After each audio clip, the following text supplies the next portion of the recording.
What is going on, everyone? My name is Andy. Welcome back to another FPL video. In this one, I'm talking team selection for Game Week 33. So I'm going to go through my transfer and captaincy thoughts ahead of the double game week. It's quite a tricky week. I've got a lot of injuries to talk through as well. So we'll come on to that in just a minute. I'm going to start with the Game Week 32 review. I've also written an article for 888 Sport, which is linked in the description below if you want to check that out with some thoughts around Game Week 33 as well. Let's start with Game Week 32, 86 points. It was a really, really good week, not mostly down to my midfield, right? So Kulusevski getting 12 points. What ridiculous value he has been since he's come into the league. Absolutely brilliant. Son, captain, hat-trick. I mean, that is just mad. That is just mad. That is variance in full flow, right? I was not necessarily worried about not having Kane, but I was thinking about transferring Son to Kane a few weeks ago, and I was like, no, look, I'm probably only going to need to captain them in Game Week 30, Game Week 32, and then that's probably it until the end of the season, right up until Game Week 38. I don't think I'm going to be necessarily captaining Spurs players outside of that, so I thought I'd just take the risk of keeping Son, and he's just absolutely smashed it these last 3 weeks, and that could easily change around over the coming weeks, but I'm just hoping that the effect won't be so bad, because Game Week 33 mostly going to be double game week captains, I would assume. Game Week 34 could be another double, we'll talk about that. 36, 37, they're both double game weeks, and I don't think in 36 people are going to be looking necessarily to captain Kane because of the fixtures, so I'm really happy obviously with how that's gone, and I'm even more happy. Can you believe that? I've had a hat-trick from my captain, but I am more happy that Rafinha went and got double digits, 10 points. This may or may not be the last time he plays in my team. I'll talk about that when we go through transfers and stuff like that. But that was excellent against Watford, getting the 10 point. It didn't really have too many other chances, to be honest, but it was a really nice finish. Elsewhere, Trent and Salah did well. Dubravka, really happy with that, because I'm really happy with everything this week. It was just a good week. But I benched Salah and played Dubravka. He was at home. I felt like it was pretty close, so I just went for the guy at home, and that came in as well. So all in all, 86 points was huge. I went from like 24k or 25k, whatever I was before, up till 14k. So top 10k is still on.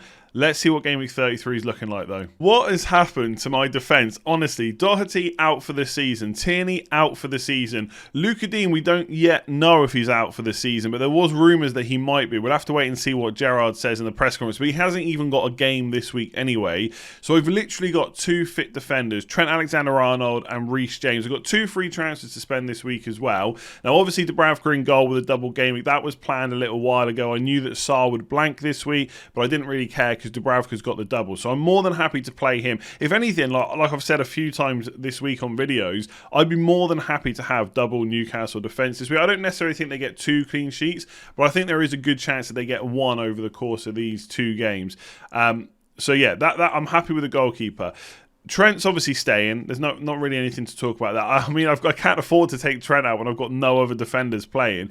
Let's talk about Reece James really quickly. Now, Chelsea are out of Europe, so that does make me a lot happier about owning him. Obviously, he's been a poor transfer up until this point because he got 1 point cameo in Game Week 32, a 1 point cameo in Game Week 31 as well. So he's not been great. There is also a chance that he doesn't start against Arsenal. The only thing in the back of my mind is, yes, obviously managers want to play their best players for the most important games, right? So now they're out of Europe, their last chance for a trophy, because they're not going to win the Premier League, is the FA Cup. So there is a chance that Reece James plays the FA Cup as well, and then he gets benched versus Arsenal. But of course, it's not just about you wanting to play your best players. There's also recovery to take into account as well. So because Reece James has recently come back from an injury, there is part of me that thinks, well, he's just played 120 minutes. They might be forced to rest him in the FA Cup, and then that would allow him to play against Arsenal. Now, obviously, if they go out of the FA Cup, even better. They've only got league games to play. But even if they go through, that's only one game, one extra game. It's May 15th.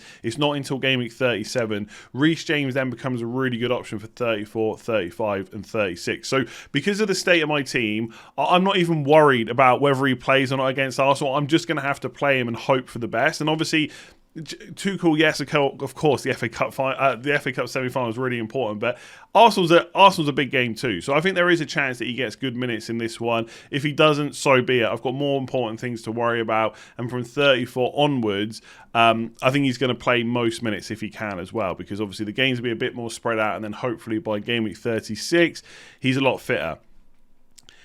I need to make a defender transfer this week because I've only got 2 playing. I think with the way my transfers are looking, I've got 1.3 million in the bank. Laporte is probably the player that I'm going to bring in for Tierney. I mean, it doesn't matter if it's Tierney or Doherty, but Tierney's a little bit more money than Doherty, so that's why I'm going for that, just to get a bit of money out of my team for now. So Tierney to Laporte is probably what I'm going to do. I could go for a Newcastle defender instead. I just think that Laporte saves me another transfer down the line. And because I've got no wildcard now, and a lot of people are going to wildcard into teams with like really big at the back, they're going to have Cancelo, Laporte, Robertson, they might have 5 premium defenders, to be honest with you.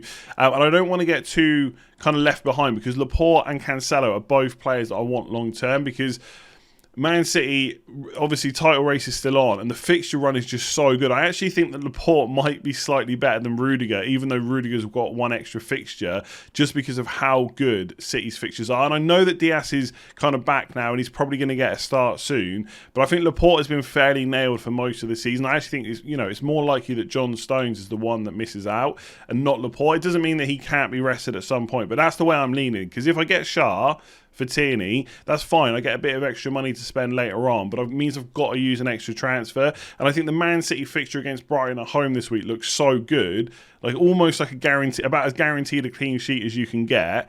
I think it's just worth saving the transfer. So that's probably going to be my move. Tierney to Laporte. Let's take a look at the rest of the team. So one thing I'm fully aware of is I don't have a bench at all. Even if I do that Tierney to Laporte move, obviously Doherty just moves to the bench and he's not going to play either. I'm not particularly worried because I think Dubravka is a guaranteed starter. Reece James, if he doesn't play, he's going to come on anyway, and I'm not going to bench him either way. Trent and Salah should play. They just got rested in the Champions League. They're obviously going to start the game against Man City, of course, in the FA Cup, but you'd imagine if they're fit, they'll also play the Man United game. Saka's going to play. Son and Kulusevski are nailed right now, so I'm not really too worried, famous last words, about the lack of a bench. And basically, Salah, Saka, Son and Kulusevski, I'm pretty happy with owning all of them. Right now, my captain's on Saka. I am going to captain a double game week player this week, and I think right now, as my team stands, he is the best option. I'm not sure any transfer I make this week will make me swap the captaincy. The only player that I'm considering is Fernandes in for Son. And again, you don't need to tell me in the comments. I know you think that's crazy. I know that Son's in form. I know Man United are rubbish, etc., etc. But I'm thinking about doing that move. Now, the reason is, and I'll go through some of these bit by bit as we go through the video, but Chelsea versus Man United could move to Game Week 34, which would mean that Son to Fernandes gives Fernandes 4 fixtures over the next 2 game weeks. Now, they would be tricky fixtures. 3 of them would be Liverpool, Arsenal and Chelsea. But I would just hope, like this week, because he's got Norwich at home, I'd be more than willing to take that risk. And then you just hope that he doesn't get massively outscored by Son in Game Week 34.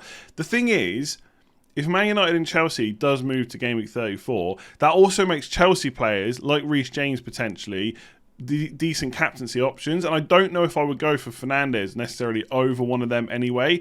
So that is, I'm not quite sure about that move. I was talking it up quite a lot, but now it's just going to cost me an extra transfer down the line to reverse it because I want Son. It's not that I necessarily think that Son is one of the best options in Game Week 36 because the 2 fixtures are difficult, Liverpool and Arsenal, but I think I'd obviously rather have him than Fernandes that week. So again, it's about how many extra transfers do I want to spend? Because every transfer is worth 4 points. So if I bring in Fernandes now and then have to reverse it, that's just extra points spent down the line. The other point on that, am I happy captaining Saka? I think I've come round to the idea that I'm kind of okay captaining Saka this week. I think that Southampton game is pretty decent. And then obviously you hope that you just get something against Chelsea. So right now, I'm not actually looking at making a move for my midfield. The one obvious move is Rafinha to Maddison, okay? The thing is, as I come on to forwards in a second, I want to play all 3 of my forwards. So if I do Rafinha to Maddison, I've got to bench one of these midfielders. Now, I'm not going to bench Salah, I'm not going to bench Saka, and I'm not going to bench Son or Fernandes if I end up bringing him in. So then I'd have to bench Kulusevski.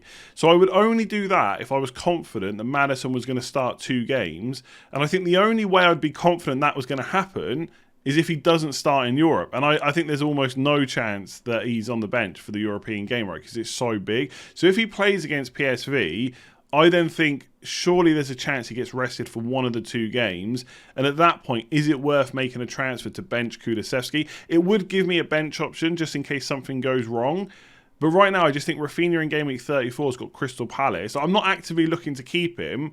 But is it worth doing that move? And I'm not sure it is. So I've got 2 free transfers. I think there is a chance, depending on how things fall, that I just do Tierney to Laporte and leave it at that. Just play with the 11 I've got, bench Rafinha, don't get Maddison in case he gets rested in one of the 2 games, and just leave it at that. So we add in the forwards. I'm not completely happy about any of them, if I'm honest, but I just think there's not too much I can do with them this week, and I've just got to ride it out. I've just got to hope that they get me something. All 3 of them get me something, and I almost feel like this week is a bit of damage limitation because I'm not free hitting. There's people who are set up with much better squads. There's a wild card coming next week as well. I just need to get through this week without too much of a kind of red arrow, and then just try and nail the rest of the season. I've still got 1 free hit left, but I do think it's going to be more worthwhile for me to use it in game week 37. So not completely happy about Broja. Weghorst, we know how poor he's been, and Lacazette just not scoring enough goals. The interesting thing about Lacazette is I had a look at his goals scored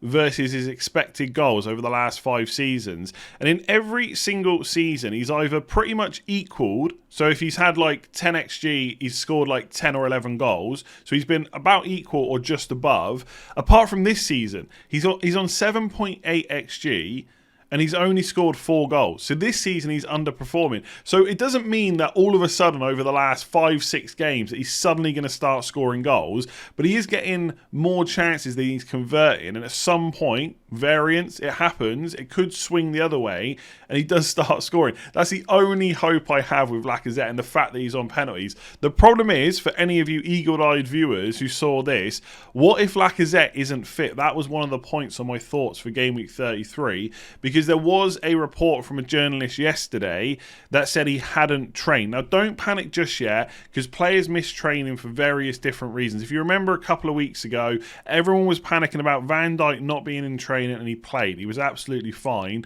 You know, it could be recovery, it could be whatever, right? But he wasn't training yesterday. Now, if he's out, then I will sell him this week, and I will sell him to Chris Wood almost certainly.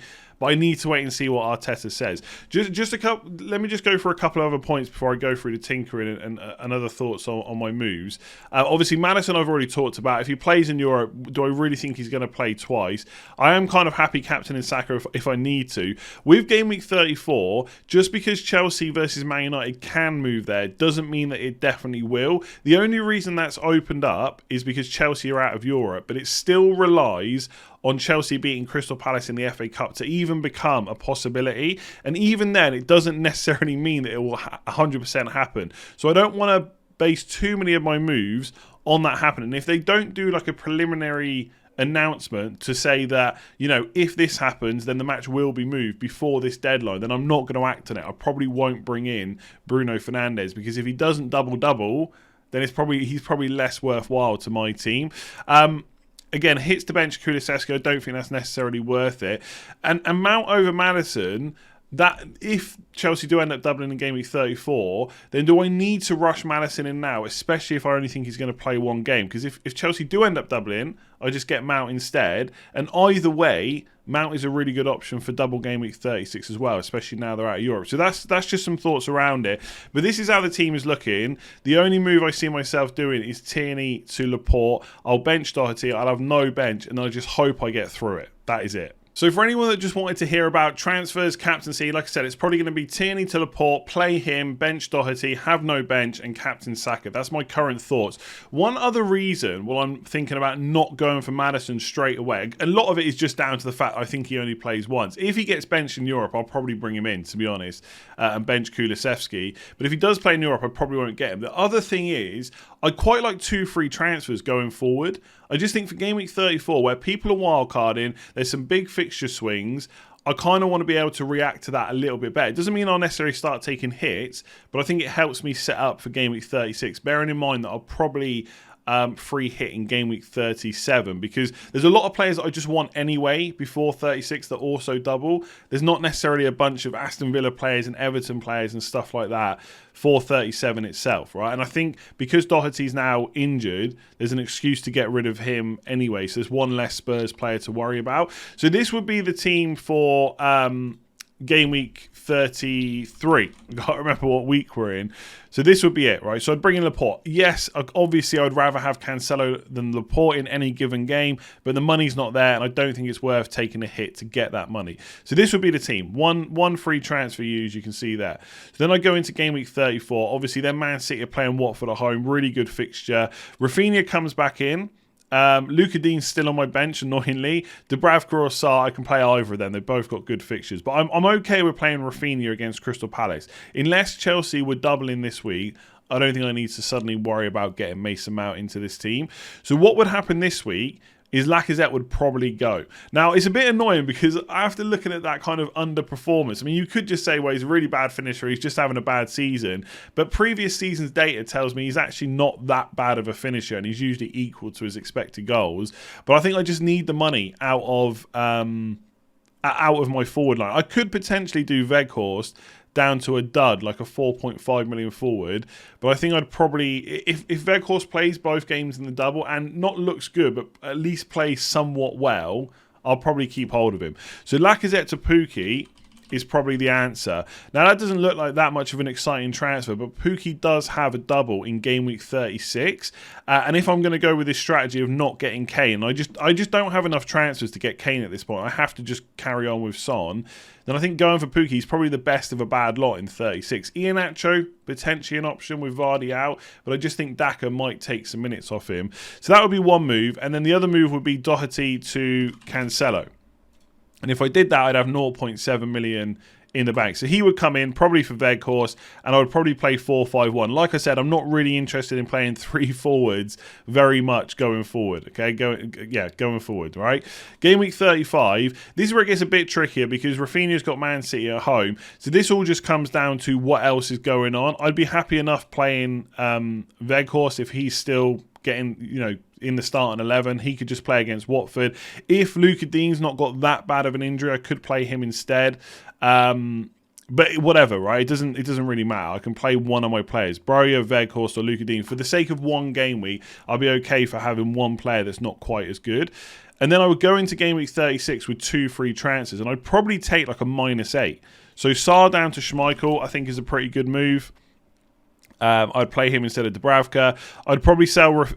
it gets a bit hard because you've got players like Rafinha and Kulusevski with double game weeks, but I think there are just better players. So I might be able to do this a few weeks earlier, but I'd probably just do it in game week 36. So I'd play Mount, Kulusevski possibly to Maddison at this point as well. And then what was the other... I think that was it, actually. Those 3 moves for a -4. So I'd have Son, I'd have Maddison... I've got Mount as well in there, and obviously I've already got Cancelo and Laporte in place, so I'd probably just play a 4-5-1 and just take that -4. I wouldn't actually need to take the -8. Oh, sorry, yeah, I would, because I've only got 0.8 million, so I'd have to downgrade one of Weghorst or Luka Dean. So Luka Dean could go to anyone, right? We'll just put Tsimikas in for now, because I don't think I'm going to need that third Liverpool spot for the rest of the season, and then that would be the team. So I'd have to take the -8 to get the money. But I think that team looks pretty good for game week 36. I think even if you were free hitting, it wouldn't be too much different. You'd probably have Mendy, you'd probably have Robertson, and you'd probably have Kane instead of Son. But I think for someone without a wild card and without a free hit, that looks pretty good. Game week 37 would be free hit, so we wouldn't worry about that. And then we come into game week 38. One of the reasons I like the idea of Chelsea players is they've got Watford at home last day of the season. And again, okay, it's not ideal having to play Pukki against Spurs or probably Weghorst against Newcastle, but it's just one spot in the team that's like a bit of a dud, that forward line. So that's just a rough plan. I wanted to talk through that so you got an idea of where I was thinking, but that is probably why in game week 33, I'm probably just going to make one transfer and leave it at that. Let me know below what you are doing this week. If you enjoyed that video, give it a like, hit that subscribe button as well, and I'll be back tomorrow with a game week preview.